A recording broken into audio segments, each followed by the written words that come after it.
mahasiswa dan para warganet. Kali ini saya akan menyampaikan kuliah tentang politik dan pemerintahan desa. Akan saya bagi ke beberapa seri. Dan seri pertama ini saya akan bicara dulu tentang pemerintahan. Tentu nanti juga dikaitkan dengan konteks pemerintahan desa juga. Saya kira semua orang udah tahu politik itu apa, sehingga saya tidak perlu bicara politik. Saya akan mulai dengan beberapa ilustrasi yang bersifat meledek dan untuk memahami secara duduk apa itu pemerintahan.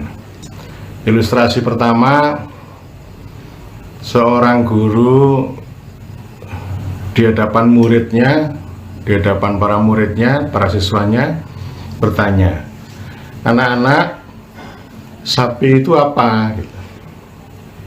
Lalu anak pertama bercerita, menyampaikan seekor binatang dengan ciri-ciri tertentu yang ternyata bukan sapi melainkan kerbau. Gurunya bilang, nah itu bukan sapi tapi kerbau. Lalu anak kedua, dia cerita tentang ciri-ciri seekor hewan tertentu yang ternyata itu adalah kambing. Berikutnya siswa yang ketiga juga sama, ya, membuat ciri-ciri tertentu hewan yang bukan sapi ternyata banteng. Jadi ini pertanyaannya sapi, yang satu menjawab kerbau, yang kedua menjawab kambing, yang ketiga menjawab banteng gitu ya. Nah, contoh ini juga terjadi di pemerintahan. Kalau kita tanya pada mahasiswa, bahkan pada profesor sekalipun, jawabannya juga serupa tadi. Ada yang menjawab pemerintahan itu administrasi, pemerintahan itu perkantoran, pemerintahan itu manajemen publik, pemerintahan itu politik, pemerintahan itu eksekutif, atau pemerintahan itu pengemudian gitu ya. Jadi kalau Anda baca buku Profesor Mendiang, Profesor Talisi Duhundraha yang judulnya Kibernologi gitu, jadi beliau bersusah payah untuk membuat ulang pemerintahan, ilmu pemerintahan, tapi ternyata isinya adalah ilmu pengemudian gitu, sehingga sampul bukunya itu adalah gambar kemudi kapal ya. Jadi pemerintah itu lalu nahkoda gitu, dan bukunya sudah dilucuti habis oleh Profesor Purwo Santoso gitu ya. Jadi Profesor Talisi Duhundraha protes bahwa pemerintah itu dari kata perintah itu titah gitu ya. Dan kemudian dia bilang seharusnya kemudi, dia berasal dari kata kibernan dalam bahasa Yunani gitu ya. Nah itu artinya Prof. Talisi Duhundraha itu anti titah, tapi sebenarnya pengen menyingkirkan raja gitu. Ini kritiknya Profesor Purwo. Dan kemudian isinya itu kemudi, steering ya. Itu sama dengan konsepnya reinventing government yang sudah dilucuti, dikritik oleh banyak orang. Jadi bukan, istilahnya bukan rowing tapi steering. Masa pemerintah kok steering ya. Dan kemudian diibaratkan bahwa warganya itu seperti penumpang kapal atau seperti pelanggan gitu ya. Jadi artinya ini ilmu pemerintah dimaknai sebagai ilmu kemudi, lalu pemerintahan itu sama dengan pengemudian. Jadi ini sama ya, mau mahasiswa mau profesor ya jawabnya sama. Kalau ditanya pemerintahan ya sama, tanya sapi jawabnya kerbau, tanya pemerintahan jawabnya kemudi. Ya mungkin itu sudut pandang ya, atau saya sebut dengan mazhab atau sekte ya. Nanti ada sekte itu ada macam-macam, ada sekte administrasi, sekte politik, nanti ada juga sekte IPDN, sekte Unpad, sekte Bulak Sumur dan lain-lain gitu ya, yang itu caranya berbeda-beda dalam memahami pemerintahan. Itu yang pertama. Kemudian yang kedua, di sebuah kantor kecamatan di Kabupaten Klaten, saya tidak perlu sebut nama kecamatannya, di pintu gerbang itu tertulis besar, pemerintah kecamatan bla bla bla gitu. Sejak kapan kecamatan atau camat itu jadi pemerintah gitu. Barangkali contoh yang sama atau pemahaman yang sama ini bisa terjadi pada camat-camat yang lain, dan mungkin yang membuat tulisan itu adalah sarjana pemerintahan terapan. Kalau ada sarjana pemerintahan terapan berarti ada sarjana pemerintahan yang murni ya. Kalau yang murni kayak apa ya? Kalau yang terapan itu mungkin ya praktek, mungkin ini ilmu perkantoran, ini terapan ini ya. Saya nggak tahu persis itu. Dan mungkin orang yang sama itu juga punya pemahaman begini, bahwa camat itu harus dipegang oleh sarjana pemerintahan. Kalau sarjana agama, sarjana pendidikan ya tidak layak lah jadi camat menurut pendapat itu gitu. Tapi apa hebatnya sarjana pemerintahan itu ya? Saya pikir soal posisi, soal ASN dan sebagainya ini kan kekurangannya bukan pada sisi keterampilan ya. Saya kira semuanya terampil, tetapi saya punya keyakinan bahwa ya entah ASN atau pejabat gitu, menurut saya kekurangan nilai dan institusi, dan juga penalaran yang lebih duduk gitu ya.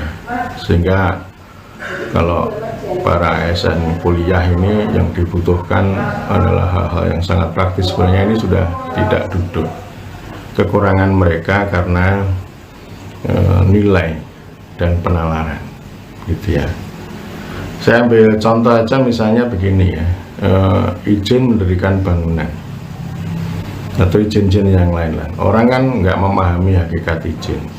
Yang penting orang hanya bicara tentang prosedur mekanisme, tidak mengerti apa itu izin gitu ya. Sehingga lalu punya semangat, punya praktek, kalau bisa diperlama kenapa diperpendek, kalau bisa dipersulit kenapa dipermudah gitu ya.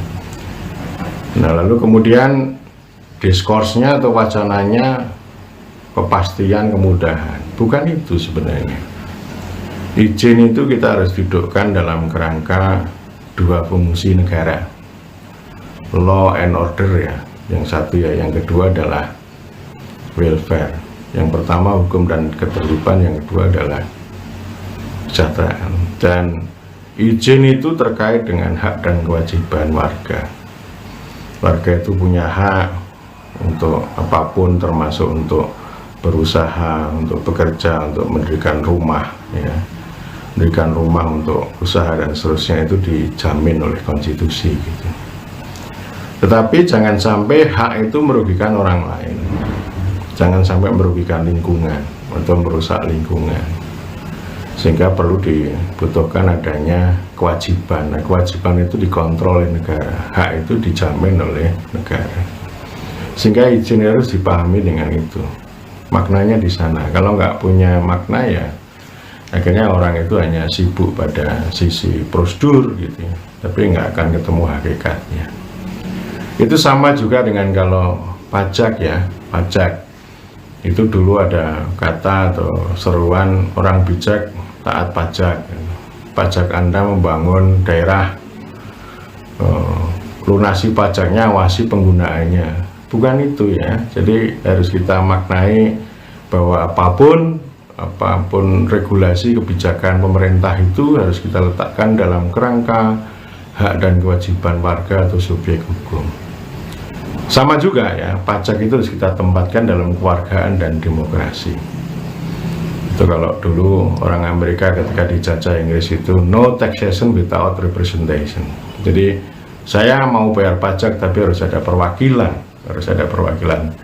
rakyat Amerika di dalam pemerintahan kolonial Inggris yang berada di tanah Amerika. Jadi ini bukan soal soal prosedur, soal besaran uang, tapi harus kita maknai dan kita pertanggungjawabannya itu terletak di situ ya. Dan pemahaman bahwa camat dari sarjana pemerintahan ini juga nggak tahu nih pemahaman dari mana. Ini kan yang penting kan bukan soal formalitasnya itu. Toh yang namanya sarjana pendidikan itu juga bisa menjadi dirjen, bisa menjadi eselon 1 gitu ya, sama gitu ya. Jadi kalau soal pemahaman perkantoran itu kan ada kebiasaan untuk pendidikan dan latihan secara berjenjang sehingga orang tahu mulai dari tata laksana, administrasi dan seterusnya ya. Jadi tetapi kalau orang memahami ada sarjana pemerintahan terapan itu agak kacau saya kira, dan itu sangat tidak relevan. Jadi pemerintahan itu nggak bisa dipecah-pecah, ini terapan ini murni ya. Yang murni juga harus terapan, yang terapan juga harus murni nih. Jadi ada satu garis begitu ya.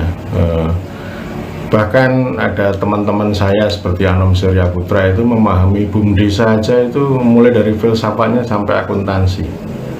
Jadi dia nggak setuju ada pemilahan antara murni dan terapan. Itu yang kedua. Kemudian yang ketiga, seorang profesor administrasi yang biasa mengklaim sebagai pakar ilmu pemerintahan mengatakan bahwa pemerintahan desa itu pemerintahan palsu, warisan kolonial yang tidak inkonstitusional. Yang inkonstitusional ya, mohon maaf, jadi itu inkonstitusional. Ini kayak Jenderal Soeharto aja gitu. Jadi ini profesor ini setara Jenderal Soeharto menggunakan konstitusi itu sebagai dogma atau sebagai mantra untuk menuding orang lain, padahal nalar-nalarnya setelah difalsifikasi, setelah diuji itu ternyata kolonial gitu. Nanti akan saya tunjukkan di mana kolonialnya. Ya, mengapa pemerintahan desa disebut palsu kata profesor itu? Standarnya apa dia? Oh, ternyata dia bilang begini, bahwa pemerintahan yang asli atau yang sejati itu kalau mempunyai perangkat-perangkat pemerintahan formal seperti dinas, inspektorat, lalu dipegang oleh aparat sipil negara, lalu melakukan penyelenggaraan pelayanan publik gitu. Nah, menurut dia desa itu tidak memenuhi kriteria itu. Jadi dia bilang ini organisasi masyarakat yang diberi fungsi pemerintahan. Oh, ternyata pemahaman pemerintahannya itu begitu. Dan kalau dia mengatakan desa itu kolonial, pemahaman pengetahuan dia itu juga lebih kolonial. Karena apa? Karena profesor itu memahami pemerintahan itu dengan perspektif bestur ya. Bestur itu sebenarnya administrasi sebenarnya, tapi ini para pendiri ilmu pemerintahan Indonesia ini memaknai bestur sebagai pemerintahan, dan pemerintahan itu dari sisi bestur gitu ya. Di bahasa Belanda ada governmenten, ada rekening, ada overhead, ada bestur yang sangat beragam sehingga licin, nggak bisa dipegang. Tapi para pendiri dan pengembang ilmu pemerintahan itu memahami bestur, dan itu salah kaprah gitu ya. Salah kaprah banget, karena ini anti politik gitu ya.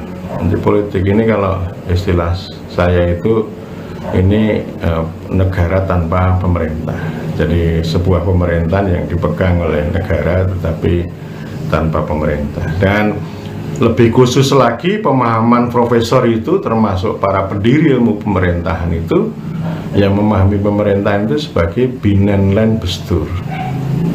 Ini Binnenland Bestur itu ya pengetahuan dan praktek pemerintahan yang diterapkan oleh kolonial di Indonesia. Binnenland Bestur itu mengkonstruksi, memahami bahwa pemerintahan itu harus hierarkis ya, bertingkat, lalu sentralistik gitu ya. Kemudian yang ketiga itu formalistik dan birokratik. Jadi 4 ciri itu ya. Jadi kalau ada makhluk lain yang di luar ciri khas itu dianggap sebagai pemerintahan palsu. Nah, oleh karena itu saya menanggapinya Yang palsu itu bukan pemerintahan desa, tapi pengetahuan profesor itu tentang pemerintahan. Jadi palsu banget gitu ya. Lalu politiknya di mana? Kalau dia mengkaitkan dengan hakikat manusia di mana? Karena kan yang namanya pemerintahan itu kan mengandung politik juga gitu. Sehingga kenapa dalam regulasi kita itu tidak mengenal pemerintah kecamatan, tidak ada. Jadi kalau orang mengatakan ini pemerintah kecamatan itu belajarnya ya dari orang-orang besturisme itu. Jadi bestur itu ada di mana-mana dan itu memang harus dibongkar ya, memahami pemerintahan dari sisi bestur. Gitu ya. Ini ilustrasi yang ketiga gitu ya. Dari ketiga ini lalu sama sebenarnya ilustrasi pertama, kedua, ketiga ini ya. Jadi kalau seorang profesor ditanya apa itu pemerintahan, itu sama dengan seorang siswa ditanya apa itu sapi, jadi setara lah. Jadi yang pemahamannya gitu, dan pemerintah Indonesia itu ya begitu itu. Sehingga antara pengetahuan dan praktek pemerintahan Indonesia itu memang sangat beraneka ragam, dan salah satu ragamnya itu ya pemerintahan itu adalah negaranisasi, atau saya sebut negaranisasi pemerintahan. Dan negaranisasi pemerintahan itu adalah warisan kolonial. Ini kalau mau dituding ya sebenarnya ini justru yang inkonstitusional gitu ya, inkonstitusional. Karena kalau inkonstitusional itu kan ada konsep pemerintahan yang berkedaulatan rakyat ya, dasarnya kedaulatan rakyat. Dan selain itu kalau mau penyelenggaraan publik kan tidak hanya sekedar urusan surat menyurat. Jadi desa kalau melayani kepentingan masyarakat setempat itu juga pelayanan ya. Dan itu sudah berlangsung lama sebelum orang bicara tentang pelayanan publik ya, desa itu sudah melakukan pelayanan seperti itu. Entah itu soal air, keamanan ya, kemudian kepentingan yang sangat hubungan-hubungan sosial dalam masyarakat desa. Nah lalu makanya saya sering meledek ya kalau ketemu teman-teman dari ini ya, ITM sama IPM gitu ya. Kalau teman-teman ITM itu menguasai segala hal kecuali teknologi. Kalau IPM itu menguasai segala hal kecuali pertanian. Mungkin itu masih mending, kalau pemerintahan menguasai aja belum ya. Jadi ini malah justru menurut saya di ilmu pemerintahan itu lebih banyak menjadi pewaris kolonial gitu ya, dan menjadi pengikut neoliberal. Ini yang saya akan terus-menerus akan bongkar gitu ya. Jadi ilmu pemerintahan kita itu, termasuk praktek pemerintahan kita itu adalah mewarisi kolonialisme dan mengikuti neoliberalisme ya. Nanti itu juga akan berlaku dalam konstruksi bagaimana orang memahami desa itu juga begitu, dari kolonialisme sampai neoliberalisme. Tapi itu akan saya sampaikan kemudian gitu ya. Nah pertanyaannya lalu apa kalau ini ledekan kayak gitu, itu namanya salah kaprah. Saya mau menyampaikan 4 ilustrasi ya untuk memahami pemerintahan. Ilustrasi yang pertama begini ya. Jadi ini secara sosiologis, secara historis, pemerintahan itu ada setua umur manusia. Jadi jauh lebih tua daripada pemerintah formal dan negara bangsa yang formal. Fenomenanya kan ada dua di situ ya, di mana masyarakat berkelompok membentuk masyarakat, disitulah lahir pemerintahan. Fenomenanya yang pertama, ada penguasa, ada pemimpin ya. Di antara 50 orang, 100 orang, apalagi lebih, itu akan selalu muncul penguasa. Ini yang ruling ya. Jadi biasanya kalau orang melihat penguasa itu jelek ya belum tentu. Nih, belum tentu selalu begitu ya. Jadi kita belajar dari buku Karl Polanyi, belajar dari buku Francis Fukuyama ya. Pemerintahan itu sesuatu yang generik. Fungsinya ada 2 yang paling awal itu ya, yang tentu melindungi yang pertama ya. Mulai dari melindungi warganya itu dari elit ya, karena di pemerintahan lokal atau di desa atau di masyarakat itu pasti ada elit yang rakyat itu harus dilindungi, kalau enggak ya bisa dimakan oleh sekelompok elit itu, termasuk melindungi dari sisi keamanan. Sehingga sekecil apapun yang namanya masyarakat itu pasti selalu menciptakan ini ya, bagaimana cara mengamankan. Kemudian yang kedua, distribusi, membagi ya, selain nanti mengumpulkan gitu ya, membagi apa ya, di situ kan misalnya ada tanah, ada air, ada hasil bumi gitu, bagaimana dibagi entah dengan cara komunal atau dengan cara yang lain begitu ya.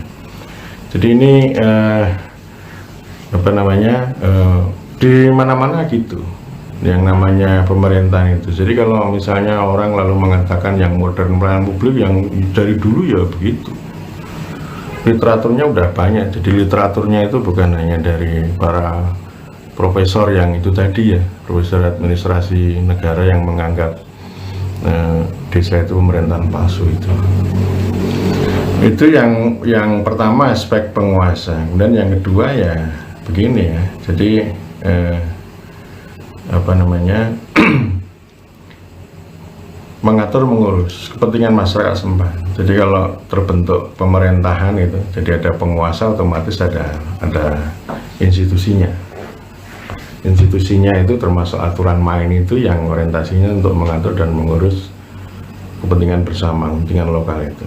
Ya tadi ya termasuk tanah, air, kemudian bisa jadi kalau mengatur kesehatan, mengurus kesehatan, sampai juga tentang pertahanan dan keamanan gitu ya. Itu pemerintahan, dan saya yakin ini terus menerus berkembang, semakin besar, semakin kompleks masyarakat, mulai dari masyarakat setempat itu, desa, kemudian ada suku, ada kedatuan, ada kerajaan, ada negara kota dan negara modern, pasti ini semakin kompleks. Nah, pemerintahan itu mengatur dan mengurus kompleksitas itu, kepentingan manusia gitu ya. Meskipun kemudian dalam pemerintahan modern itu manusia kan berkembang ya, yang mulai yang pertama namanya masyarakat, lalu ketika bernegara ada penduduk ya. Jadi kalau masyarakat itu konsep antropologis, konsep sosiologis, penduduk itu konsep administratif dan statistik, dicatat begitu ya. Kemudian yang sangat penting konsep rakyat ya, rakyat itu konsep politik basis pemerintahan itu ya. Dan kemudian ada konsep warga. Warga itu ditetapkan sebagai konsep hukum yang setiap orang itu punya hak dan kewajiban, itu dijamin secara pasti oleh konstitusi dan oleh undang-undang. Konstitusi itu hukum dasar, undang-undang itu ya hukum begitu ya. Nah, negara punya konstitusi, pemerintah itu punya hukum gitu. Jadi pemerintah, parlemen itu membuat hukum gitu.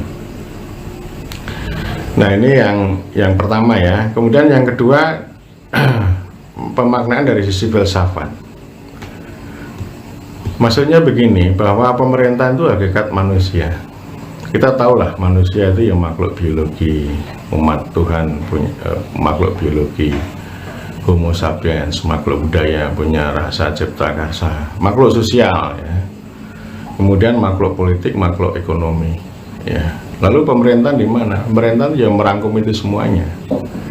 Artinya ya kalau kita berbuat membayangkan pemerintahan itu kan tidak hanya pemerintahan dalam arti sempit adalah eksekutif, pemerintahan dalam arti luas adalah kayak trias politika, terus terputus sama hubungan sosial, sama hubungan ekonomi gitu ya. Ya salah. Jadi itu terlalu sempit, akhirnya pemahamannya sangat sempit, lalu memahami pemerintahan itu ya kerja-kerja eksekutif, kerja perkantoran, padahal enggak itu. Ya seperti corona sekarang aja kan kita memahami itu pasti sangat melibatkan pemerintah dan pemerintahan. Jadi caranya kan bukan hanya sekedar bagaimana pemerintah merespon manajemen krisis, komunikasi krisis, tapi kan harus melihat secara lebih utuh, secara lebih luas gitu ya.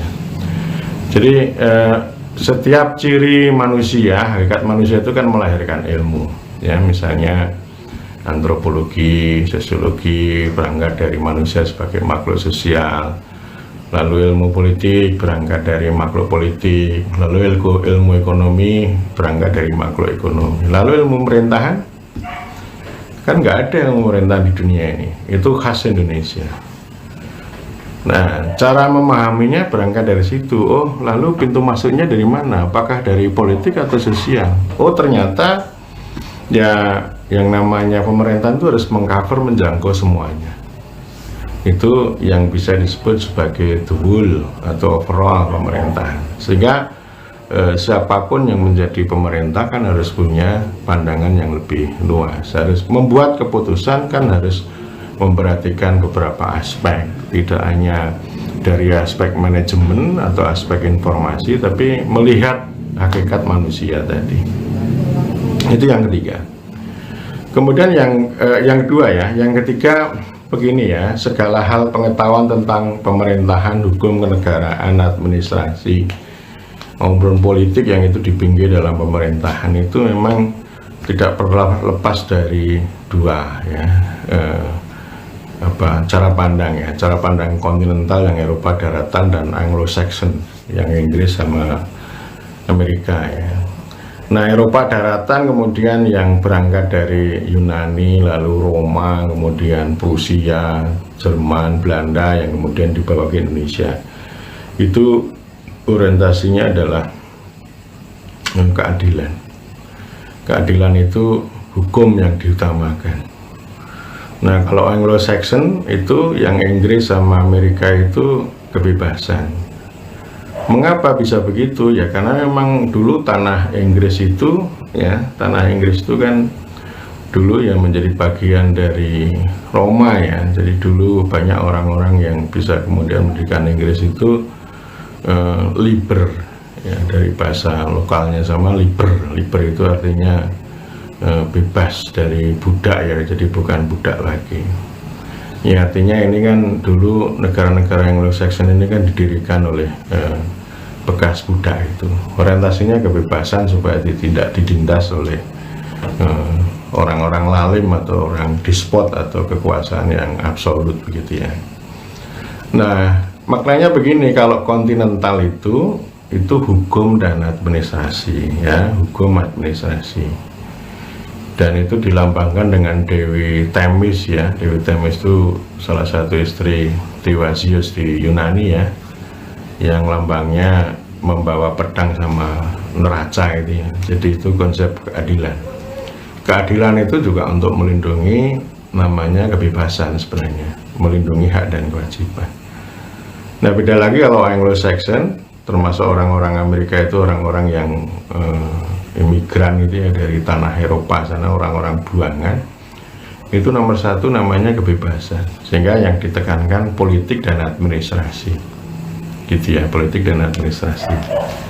Nah, lalu keduanya itu masuk di kita, tarik menarik. Misalnya kalau orang memahami desentralisasi, ada yang menekankan dari sisi pertama gitu ya, dari sisi kontinental. Kalau kontinental agak kaku biasanya, karena ini keadilan, kepastian hukum itu yang dibicarakan. Tetapi kalau yang kedua, Anglo-Saxon itu demokrasi lokal ya. Tetapi kita tahu urutannya bahwa pemerintahan itu ya dibentuk secara dinamis setiap 5 tahun. Pemilu itu adalah arena bagi rakyat dan partai politik untuk membentuk pemerintahan. Sehingga ini politik, hukum, administrasi. Saya memahami ini secara gampangnya begitu ya.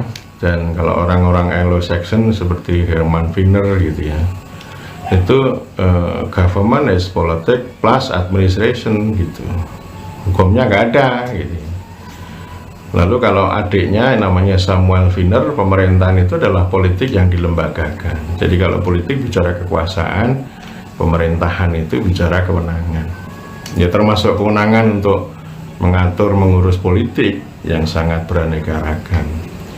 Jadi ini sangat beragam dan ada memahami pemerintahan dari sisi hukum, dari sisi politik, sisi administrasi. Nah, paling tidak sebagai sebuah proses, sebagai sebuah institusi, pemerintahan itu mencakup politik, hukum, dan administrasi. Jadi nggak bisa memahami pemerintahan hanya dari sisi administrasi. Ya memang camat itu menjalankan pemerintahan, tetapi kalau misalnya mahasiswa pemerintahan hanya skripsi tentang kecamatan, lalu pertanyaannya apa bedanya dengan administrasi, apa bedanya dengan ilmu perkantoran. Jadi kalau misalnya mahasiswa atau profesor hanya memahami pemerintahan dari sisi administrasi dan bestur, ya, padahal bestur itu di Belanda administrasi sebenarnya, sana ada administrasi publik, maka pertanyaannya apa beda pemerintahan sama administrasi? Lalu kan nggak ada bedanya. Pemerintahan itu tadi satu garis, itu namanya pemerintahan itu ya sebuah semesta lah. Jadi misalnya kalau lingkaran pertama ya politik, hukum, administrasi.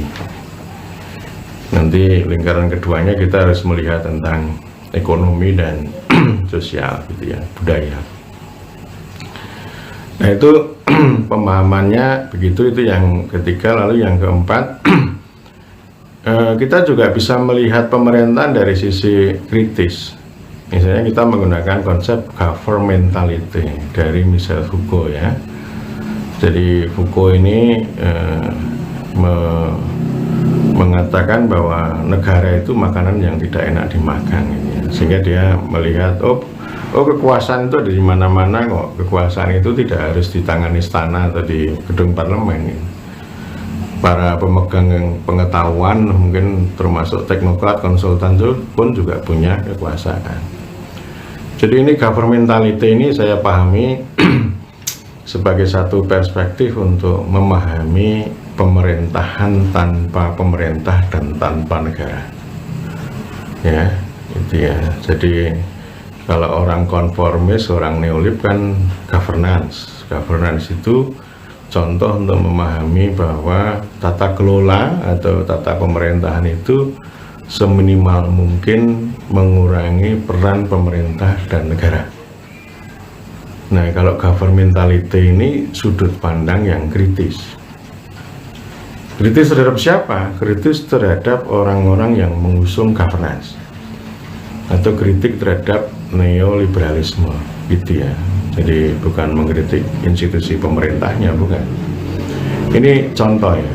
Sehingga dengan cara pemahaman seperti itu saya ingin mengatakan bahwa pemerintahan itu bisa juga berarti penjelasan dan pertunjukan. Saya akan kasih ilustrasi. Ilustrasinya begini. Ini seorang petugas pendata datang ke sebuah desa, lalu ketemu dengan ibu.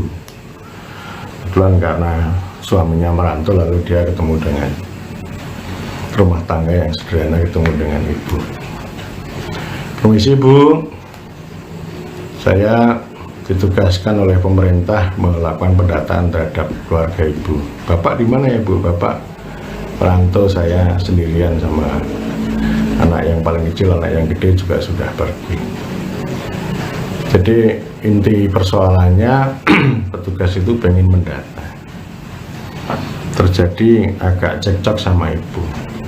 Ya, ibu itu keberatan didata karena dia bilang begini, ibu itu, Mas, saya itu sudah 14 udah lebih dari 15 tahun itu berkeluarga dan sudah berkali-kali didata, saya nggak bisa ngitung.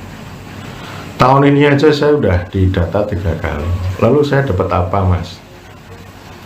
Kalaupun didata toh hidup saya juga begini-begini, dari dulu nggak berubah. Jadi adu mulut antara petugas pendata itu yang mengatasnamakan memperoleh tugas dari pemerintah, dan di ujung ibu itu nggak mau didata, lalu pendata mengatakan ibu ini bukan sebagai warga negara yang baik, termasuk pembangkang, dan pergi gitu ya. Jadi ini contoh yang sangat menarik ya. Lalu saya gunakan kalimat begini, teknokrat itu memburu data, rakyat memberi data, politisi mengabaikan data, birokrat menyembunyikan data. Lalu pemerintah Ya tergantung pemerintah itu mau mengikuti siapa, mau mengikuti birokrat atau mau mengikuti politisi atau mau mengikuti teknokrat atau rakyat. Seharusnya pemerintah itu melampaui cara berpikirnya, bukan mengikuti cara berpikir teknokrat. Ini namanya nanti arahnya ke governmentality itu ya, strategi taktik rasionalitas pemerintah. Dan yang memerintah itu ternyata tidak hanya pemerintah, petugas pajak pun juga memerintah, petugas data pun juga memerintah. Ya, jadi ini contoh di mana contoh teknokrasi yang memburu data, tapi data itu nggak bisa melakukan perubahan terhadap yang didata. Jadi data itu digunakan untuk penjelasan dan untuk pertunjukan. Perkara yang didata itu berubah hidupnya nggak peduli, itu namanya teknokrat. Dan kalau itu dipakai oleh pemerintah, maka itu disebut sebagai pemerintahan teknokratis. Oh, yang penting penjelasan ya, dengan input output gitu ya. Kemudian outcome penjelasannya sangat bagus, misalnya sekian kilometer jalan dibangun gitu ya, sekian PAUD dibangun di desa-desa, sekian bumdesa dibuat gitu ya, orang miskin turun sekian, itu angka semua. Tapi kenyataannya ya belum tentu, karena memang dalam hal kita melihat secara kritis ini, apapun yang diomongkan, apalagi diomongkan oleh teknokrat, itu sama sekali tidak punya hubungan dengan kebenaran dan kesalahan, sekaligus juga kebaikan dan keburukan. Hanya waktu, hanya sejarah yang bisa menunjukkan mana yang benar, mana yang salah, mana yang baik, mana yang buruk gitu ya. Tapi sudah banyak riset yang secara kritis, ya setiap niat baik itu akan selalu diikuti dengan konsekuensi yang tidak disengaja gitu ya. Sehingga saya sering menggunakan ini ya, sering menggunakan pemerintahan itu adalah penjelasan dan pertunjukan, hanya sekedar itu, yang sama sekali tidak membawa perubahan pada rakyat. Jadi perubahannya itu ya hanya penjelasan dengan angka-angka itu ya. Oleh karena itu, dengan kerangka governmentality ini lalu banyak studi yang kritis, misalnya governing by number, pemerintah dengan angka, governing by data, governing by project ya. Jadi yang namanya proyek, angka, statistik itu semuanya adalah pemerintahan. Dan pemerintahan ini orientasinya untuk penjelasan dan pertunjukan. Saya kira begitu para mahasiswa dan warganet, ini yang pertama ya, jadi memahami pemerintahan. Terima kasih.